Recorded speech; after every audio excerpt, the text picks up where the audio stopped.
Következik a csók és szerelem 104. része. Most, hogy a férfiak kimenekültek, nyugodtan beszélgethetünk a hüvelygombáról.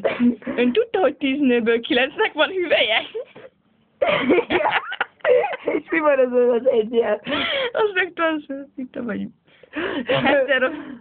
Mi? A hetero, azt tudod, mit jelent, ugye? Hogy búza. A hetero az nem azt jelenti, hogy buzi. Hetero az, hogy amikor ellenkező nemhez vonzód. Igen, az normális. És akkor... Amit nem a... Tehát pasi a csajhoz az a heteroszexualitás.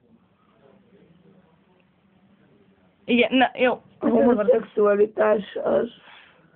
Mikor ugyanaz Amikor vonzód. De amúgy megkövetkezik a csók és szerelem 104. Nyugodtan beszélgetünk a hüvelygombáról. Most, hogy kiderítettük, hogy van hüvelye minden nőnek, 10-ből 9-nek. Most már beszéltünk arról, hogy mi van, ha beleterepszik a gyilkos galócra.